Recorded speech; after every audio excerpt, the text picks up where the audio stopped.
জি, আমি ফয়সাল করিম মাসুদ।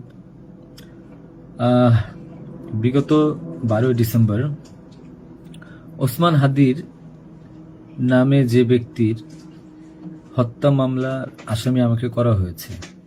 আসলে আমি এই মামলার সাথে, এই ওসমান হাদির যে হত্যা, এই হত্যার সাথে আমি কোনোভাবে প্রত্যক্ষ বা পরোক্ষভাবে জড়িত না। এটা পুরোটাই একটা মিথ্যা বানোয়াট একটা নিউজ বা যেটাই বলেন আসামি আমাকে করা হয়েছে। করার পিছনে বেশ কিছু কারণ আছে, কারণ আমি তার প্রচারণে ছিলাম। আমি তার অফিস বলেন, আড্ডাখানা বলেন, যেটাই বলেন আমি সেখানে ছিলাম। সেখানে থাকার পিছনে মূল কারণটা হলো, আপনারা জানেন যে আমি অ্যাপেল সফট আইটি নামে একটা প্রতিষ্ঠানের মালিক। বিগত 10-12 বছর ধরে এই প্রতিষ্ঠান আমি চালাচ্ছি। এই প্রতিষ্ঠান থেকে আমি আহ, প্রায় 20-30 কোটি টাকার কাজ করেছি, উইদাউট তদবির, সুপারিশ ছাড়াই। কারণ আমি ব্যাটল অফ 71-এর প্রতিষ্ঠাতা। ব্যাটল অফ 71-এর মতো একটি গেম বানিয়ে আমি বাংলাদেশে জাতীয় পুরস্কারও পেয়েছি। আমি সফটওয়্যার ইঞ্জিনিয়ার, আমি এমবিএও করেছি। এখন কথা হচ্ছে সেটা না, কথা হচ্ছে যে আমি সেখানে কেন গেলাম। সরকার পতনের পর আমার ব্যবসা প্রতিষ্ঠানে অনেক লস হয়, যেখানে আমি ঋণগ্রস্ত হয়ে যাই। তো আমি কিছু কাজ, নতুন কাজ, আইটির কাজ জমা দিয়েছি। তো আমি তাদেরকে জমা দেওয়ার পর আমি দেখলাম যে তদবির সুপারিশ এখন দরকার হবে, কারণ যেহেতু আমার ব্যক্তিগত প্রোফাইলে এখন কোনো কাজ হচ্ছে না। তো আমি ওসমান হাদির ওখানে যাই, তার সাথে কথা বলি। বলার পর সে আমাকে আশ্বস্ত করে বলে যে সে আমাকে কাজ পাইয়ে দিবে। এই বাবদ সে 5 লাখ টাকাও চায়। আমি 5 লাখ টাকা দিই তাকে। নগদ চেয়েছিল, আমি নগদই দিয়ে দিয়েছি। দেওয়ার পর সে আমাকে বললো, ভাই আপনি অ্যাজ এ ডোনার হিসাবে আপনি আমার যেই প্রোগ্রামগুলো হয় নির্বাচনী প্রচারণা, একটা অফিস দিয়েন, বা প্রচারণে মাঝে মধ্যে একটু ছেলে পেলেরে হাদিয়ে দিয়েন। তো সে হাদিয়েই বলে আসলে বেসিক্যালি। তো আমি এরপরে শুক্রবার আমাকে আসতে বলে, আমি প্রথম শুক্রবার তার সাথে যাই, প্রচারণা করি। সেই সুবাদে আমি আমার 2টা ছোট ভাই নিয়ে গিয়েছিলাম, যারা এলাকার লোকাল। তো এখন তাদেরকে হয়তো আসামি করা হচ্ছে, আমি জানি না। তারা কিছুই জানে না, যেমন আমি জানি না, তারাও জানে না। তো তারপর তাকে আমি 5,000 টাকা দিই। তার সাথে যে ছেলেটা আছে জাবের, তাকে জিজ্ঞাসা করলে জানতে পারবেন, সবার সামনে আমি দিয়েছি, এবং হাদিয়া হিসেবে সে খুব হাসি মুখে এটা গ্রহণ করেছিল। তারপর ওই দিনের খাওয়া দাওয়া শেষ, প্রোগ্রাম শেষ, আমরা চলে আসি। এরপর আমি আমার ব্যক্তিগত কাজে, নানা কাজে ব্যস্ত ছিলাম। হাদি একদিন ফোন দিয়ে আমাকে বলে, ভাই 16ই ডিসেম্বর আসছে, আপনার সাথে কিছু কথা আছে, আপনি আসেন। তার হোয়াটসঅ্যাপ মেসেজটা চেক করে দেখলে জানতে পারবেন। আমি কিন্তু তার নেক্সট শুক্রবার দিন, মানে আমি বৃহস্পতিবার দিন আমি কিন্তু যাইনি। সে আমাকে ফোন দিয়ে নিয়েছিল যে আপনি আসেন, এসে আপনি দেখেন যে আপনার সাথে কিছু কথা আছে, আপনার কাজটার বিষয়ে কিছু কিছু কথা আছে, আর আমাদের 16ই ডিসেম্বর প্রোগ্রামে আপনি একটু হেল্প লাগবে। তো আমি যাই। সাথে আমার বেসিক্যালি আমি বাইক চালাতে পারি না, সেজন্য আমার যে বাইক, সেই বাইকের একজন চালক ছিল, ওটা আমার খুব ক্লোজ ছোট ভাই, আমার খুব স্নেহের, আলমগীর। এবং তাকে নিয়ে যাই সাথে করে। যাওয়ার পরে তার সাথে আমি, পতাকা হবে 35 ইঞ্চি, 40 ইঞ্চি, 18 ইঞ্চি, এগুলো জাবেরকে জিজ্ঞাসা করলে পাবেন, তার সাথে লোক, তাদের সবাই যারা ছিল ওই সিসি ক্যামেরা যাদেরকে যাচ্ছেন সবাইকে জিজ্ঞাসা করতে পারেন। এবং তাকে 250 গেঞ্জি বানিয়ে দিতে হবে, এই জন্য কত টাকা লাগবে ডিটেল।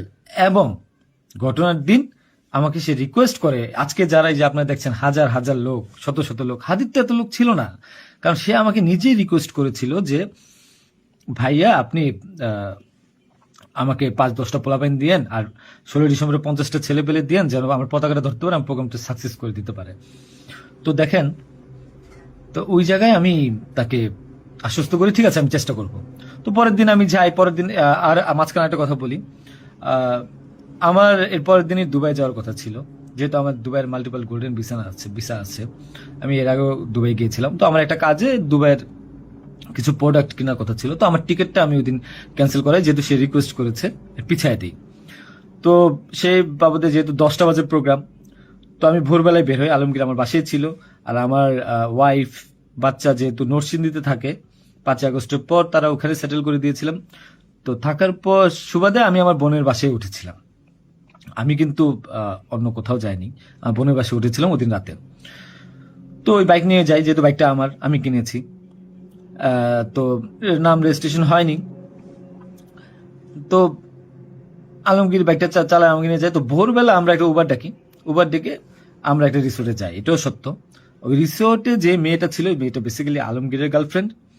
কারণ আলমগীর আমি দুবাই চলে যাওয়ার পর সে যেহেতু এলাকায় থাকতে পারছিল না, তার একটু বাইরে থাকতে হবে, তো মেয়েটা তার কাছে একটা হেল্প চায় বাসা ভাড়ার জন্য।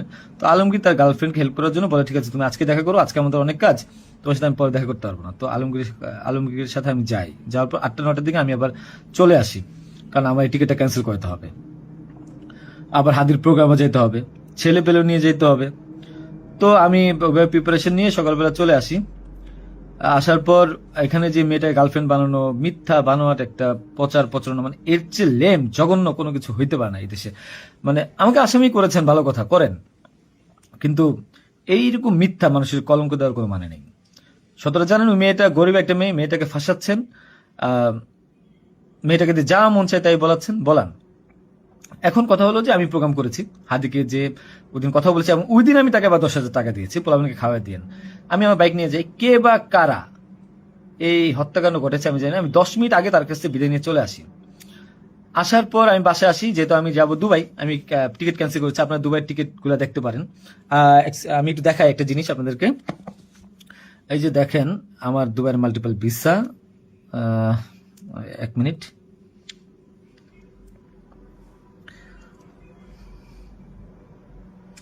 এই যে দেখেন আমার দুবাইয়ের মাল্টিপল ভিসা। হ্যাঁ, ওকে, আমি এখান থেকে ক্যামেরা যেহেতু দেখা যায় না, আমি এখান থেকে দেখাই। এই যে দুবাইয়ের মাল্টিপল ভিসা আমার স্পষ্ট আছে, দেখেন, ঠিক আছে। দেখেন, আরো ভালোভাবে যদি দেখাইতে চাই তাহলে দেখতে পারবেন কিনা আমি জানি না, একটু ভালোভাবে দেখেন। যাই হোক, এটা আমার দুবাইয়ের ভিসা। তো এরপর আমি এই যে আমার দুবাইয়ের ভিসা, আমার ওই দিন টিকিট ক্যান্সেল করি, এবং আমি যাবো আমার কাছে বিদায় নিবই স্বাভাবিক। আমার ভাগিনা একটা আছে 5 বছর বয়স, সে আমার মোবাইলটা ফেলে দেয়। মোবাইলটা ফেলে দেওয়ার কারণে যেটা হয়েছে যে আমার এই মোবাইলটা নেওয়ার জন্য আমার 2 ভাগিনা খুব দৌড়ঝাঁপ করে মোবাইলটা নিয়ে আসে। আমার কাঁধে ব্যাগ ছিল, এখন ব্যাগকে অস্ত্রের ব্যাগ বানিয়ে দিচ্ছে, কিচ্ছু করার নেই আমার, যা বলবে তাই সত্য। আর আমার বাইকের নাম্বার প্লেট চেঞ্জ করে নাম্বার ম্যানহোল থেকে উদ্ধার করা, আমার বাবা 2বার ব্রেন স্ট্রোক করছে, তাকে দিয়ে উদ্ধার করানো, এটা কোন নাটক আমি জানি না। তো তারপর এই তো বাইক। জি, আমি ফয়সাল করিম মাসুদ। বিগত 12 ডিসেম্বর ওসমান হাদির নামে যে ব্যক্তির হত্যা মামলার আসামি আমাকে করা হয়েছে,